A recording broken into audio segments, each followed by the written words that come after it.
Okey, Assalamualaikum warahmatullahi wabarakatuh. Okey, jadi dalam video ni saya nak tunjuk kepada anda cara-cara untuk anda ubah jam dan juga masa lah pada kereta Prodor Myvi 1.5 AV. Jadi button untuk model ni sangat banyak Kiri ada, kanan ada, kat steering, kemudian kat bahagian metal tu fully digital lah. Okey, jadi cara yang pertamanya adalah kita perlu tahu button mana yang mengawal bahagian multi info display ni, yang bahagian kat tengah ni. Ni macam yang ni jam lah. Okey, jadi kita nak cari setting tu kat mana. Okey, jadi cara yang mula-mula sekali anda perlu tekan enter kat sini. Okey, bila anda tekan enter kat sini, dia masuk kepada bahagian setting Okey, nampak tak? Kejap.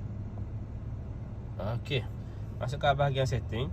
Kemudian anda cari yang bawah tu, time and date. Okay, cara nak carinya anda tekan kat button sini ni, bahagian bawah dia. Okey, tekan time and date. Kemudian anda tekan enter sekali lagi. Okey, kemudian dia akan keluar lah minute, hour.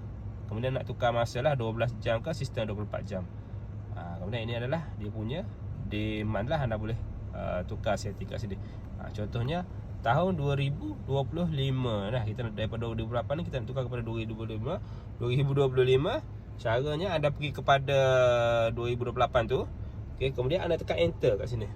Barulah dia akan anda dapat tukar tarikh tahun tu. Jadi anda tekan ke atas untuk menaikkan tahun ataupun tekan ke bawah untuk menurunkan tahun.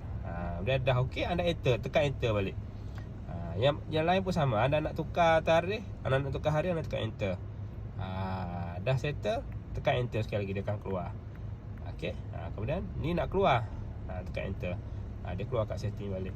Kemudian untuk keluar daripada semua ni, nak pergi kat bahagian multi info display yang bahagian depan sekali tu, anda klik saja ke bawah sampai anda jumpa simbol keluar ni. Kemudian anda tekan enter. Dia keluarlah kat sini balik. Okey. Jadi itu je caranya, mudah saja. Anda bermain dengan button ini sahaja untuk mencari